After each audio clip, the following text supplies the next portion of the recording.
Broadcasting live from the Business RadioX studios in Atlanta, Georgia, it's time for Atlanta Business Radio. Lee Kantor here, another episode of Atlanta Business Radio, and this is going to be a good one. But before we get started, it's important to recognize our sponsor, OnPay. Without them, we could not be sharing these stories. Today on Atlanta Business Radio, we have Evie Brooks with Evie Brooks Panama. Welcome. Hi, thank you. Thanks for having me, Lee. Well, before we get too far into things, tell us about Evie Brooks Panama. How are you serving folks? We have been in Central America since 2003, and we started in Costa Rica, and then the big crash hit, and we, in 2012, ended up in Panama because Costa Rica is a tourism-only country. And it was attractive to expats for investment, but when the crash happened, Costa Rica just did not come back, but Panama kept clicking on through. And so in 2012, I gave it up and I moved over to Panama, and we've not looked back since.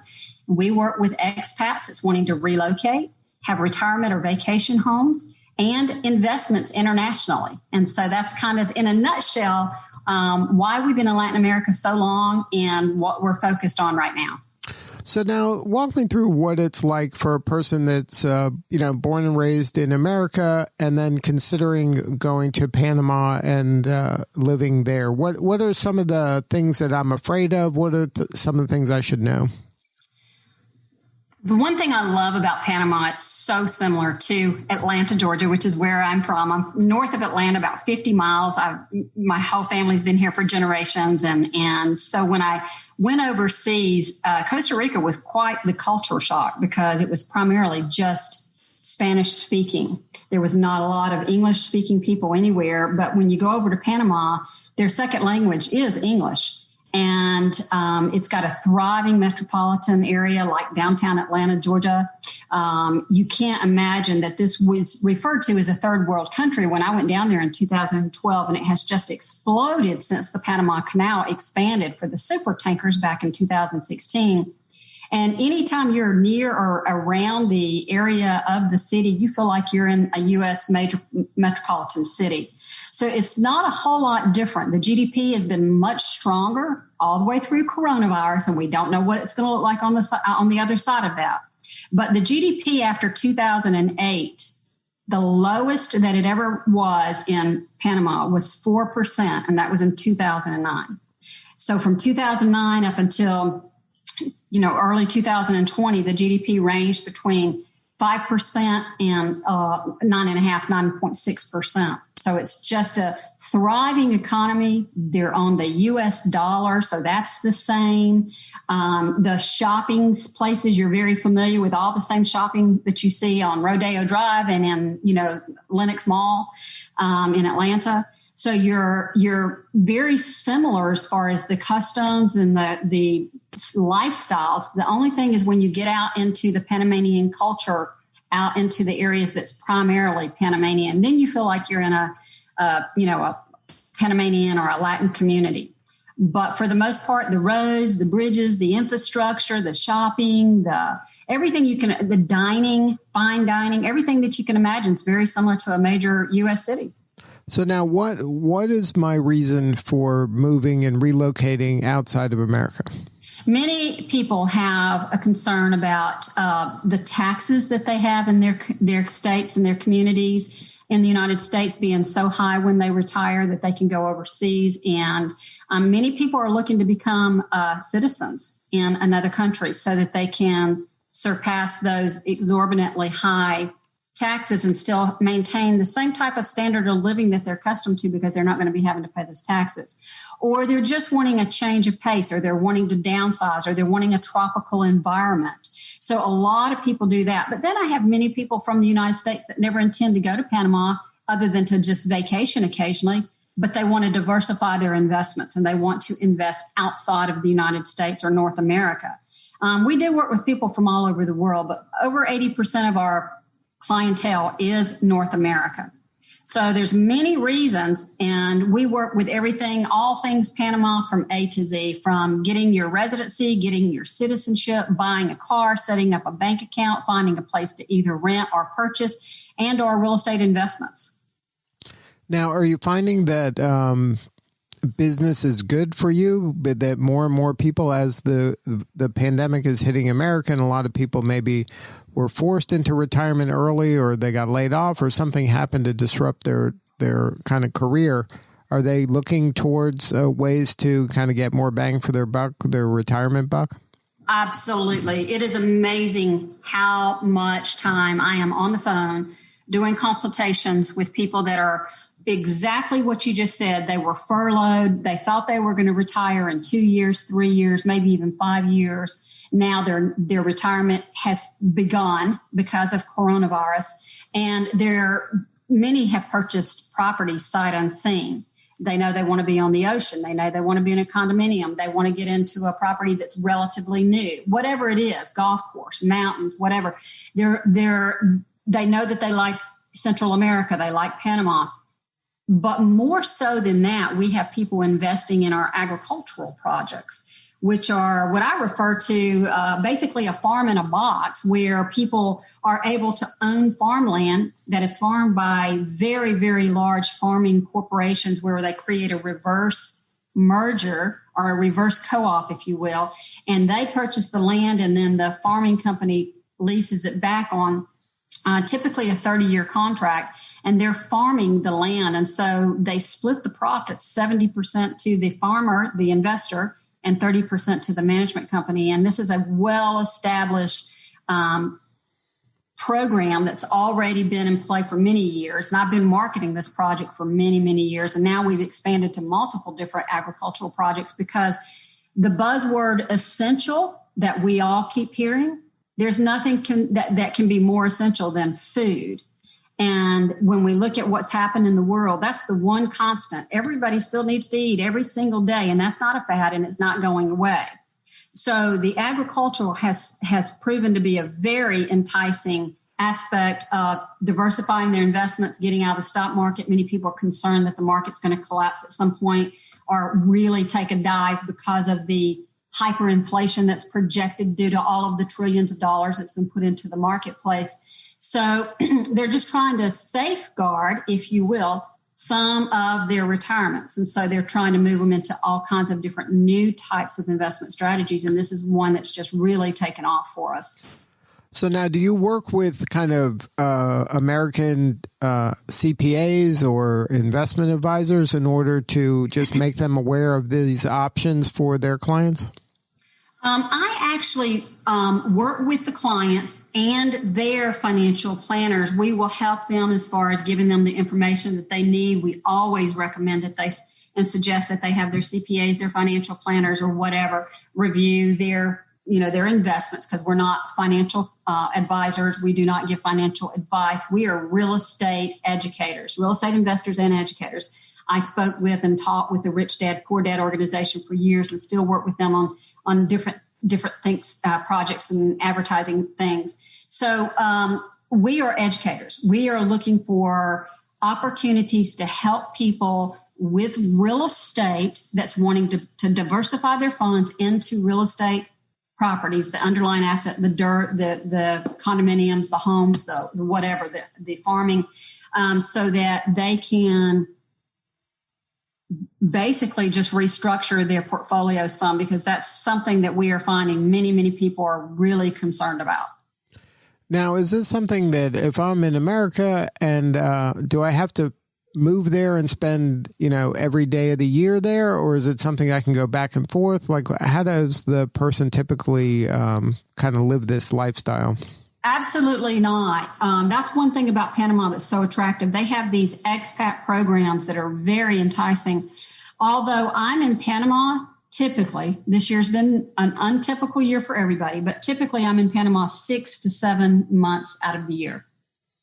But I'm only there for 2, 3, 5, 6 weeks at a time. And then I'm in another country, I'm speaking, I'm teaching, and then I go back to the States and I'm back and forth. And I'm never there for a full 90 days. So I'm not even a resident, although I own a home there. And I'm there more than I am in the United States in normal times.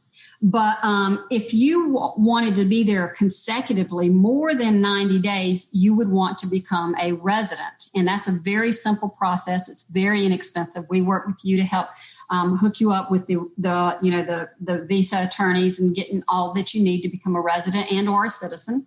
But you do not have to be there any extended period of time to be able to invest. As long as you have a passport, you can invest in Panama and you never even have to go there. So we do a lot of short-term type of investments, real estate investments where people buy in pre-construction and they're out within 2 years to 5 years, depending on the project. They get into the agricultural where they start getting a payout either in 24 months or 48 months. And that continues every single year. They're paid for the year once a year, but it's on a monthly basis. So they have that revenue. It's a business. It's just truly a business. But do you actually have to go there, stay there, and live there? No, you do not.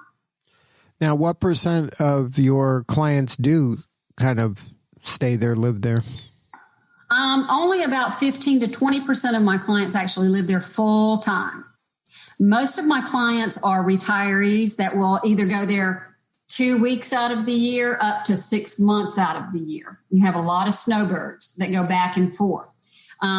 So you have just a diverse group of people, and they all have different things and goals that they're looking for. Many people that have purchased, they've purchased well before their retirement years with the intentions that they would live there full time once they do retire. So we're seeing a lot of that happen. I've been there since now 2012. And so we're starting to see a lot of those people that purchased back in 2012, 13, 14, 15 that are now moving into Panama full time. Right now, I have a page full of people that's waiting to come to Panama to actually visit, boots on the ground, do a VIP, what we call boot camp.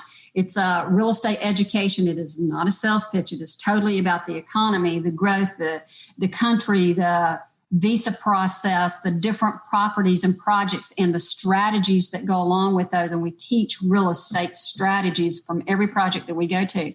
We don't work with just one developer. We don't work with just one or two projects. We have multiple on an ongoing basis, because one size does not fit all in real estate ever. And so the one thing I want people to understand is the real estate education that we do is applicable no matter where they're at, where they're investing, whether it's in the United States or in Canada or Panama or in Portugal. As long as you understand the real estate strategies and how to utilize those, then you can implement those and put those into play anywhere you want to invest. Now, to give the listener a kind of a reference point in terms of affordability, like what would be like a home on Lake Lanier, say, as opposed to a home on the water in Panama? Well, when you're comparing apples to apples, a home on Lake Lanier, and let's just say we're going to talk about maybe a 1,800 square foot home. A 1,800 square foot home on Lake Lanier is going to run you, depending on the lot, but if you're right on the lake and you've got a dock permit, you're going to be looking at easily $600,000 and up. In Panama, that same type of a condominium, same size, overlooking the ocean, is going to run you, depending on if you're right near the city or if you're an hour and a half out of the city, anywhere from $250,000 up to $450,000. So it's a very dramatic difference in value. Dramatic. When you're talking about on the water and that type of thing, now you can find some very high-end properties in the city that overlook the water but do not have water access in Panama, and those are going to start in the $750,000 range and up. But it's because of the scarcity. They're very limited. And again, no actual access. It's just ocean view. Because there is no ocean access in the city of Panama for the water. It's just view. There's no way to access it. It's not a recreational area. You have to get right outside of the city in an area called Veracruz, which is where I live, where you actually have ocean access. And you have some beautiful condos there that's going to run in the range of 1,500 to 1,700 square feet, 2 bedroom, 2.5 bath. And you can get into those for in the range of $550,000, $650,000. Very, very beautiful. Marble floors, granite countertops, high end everything. So it depends on where you want to be and what the standard of living is that you're looking for, because it's all there. Everything from the very high end to the very low end. And that includes like fine dining as well. You can go to the Panamanian type of restaurants that only the locals really know about. And you can get a full plate of chicken and rice and beans and plantains. And I mean, just a massive amount of food for $6-7. But if you go to the fine dining restaurants where you've got the well-known chefs from around the world, like in Casco Viejo, you can find restaurants that's going to be, $60, $80 a plate. Now, is the lifestyle that of which, like living in, like a Buckhead or Midtown Atlanta, where there is some walking, or do you have to have a car? Are there Ubers? Is it something that it's easy to do ride shares or cabs, or is it something you have to have a car to drive around? In the city, you do have cabs and Uber. And of course, you do want to do Uber. It's substantially less expensive. And you do have communities like Costa del Este, which is one of the areas that we are in, which has that urbanized, you can walk everywhere, ride your bike, go to the restaurants, the mall, the movie theaters, the shopping. Everything is just right there within walking distance. But then if you get outside of the city, then you're going to need a car. I'm just right outside the city, 15 minutes from downtown, and I can do Uber if I want to from where I live. But with all the running that I do back and forth to the airport and meeting clients and things like that, having a car is almost a necessity for me. Now, if somebody wanted to learn more about some of your educational programs and just learn more about this opportunity, what is the website? Well, we do a free 1-hour mentoring program just to see where people are and what they're looking for. I have a mentoring program that's an intense, ongoing mentoring program that I've been doing for many years, back in the 1990s. But what I do initially is I'd like to talk to people just to see what they're looking for. And that's all explained on our quick 11-minute video at EvieBrooksPanama.com. And we also do a VIP tour that I mentioned earlier, which is a 3-day, 4-night. You stay in the beautiful Casa Bonita where I live, right on the Pacific Ocean. And it is a hardcore, we run nonstop, but it is boots on the ground. It is not sitting in a classroom. If we're in a classroom for a total of 2 hours, the entire 3 days that we're in the VIP tour, that's a lot. Because we go from project to project. We span about 2.5 hour span or radius from the airport in Panama. We go to the attorney's offices. We do all kinds of different things so people can really become educated, not only about real estate, but about the Panama lifestyle and, the opportunities in Panama. So you can get all that information in that 11-minute video, and that's at EvieBrooksPanama.com. Evie is spelled E as in Edward, B as in Victor, I-E, BrooksPanama.com. Good stuff, Evie. Thank you so much for sharing your story today. Well, you're welcome. Thank you for having me. All right, this is Lee Kantor. We'll see you all next time on Atlanta Business Radio. And remember, this work would not be possible without the support of our sponsor, OnPay. Please support them so we can continue to share these important stories.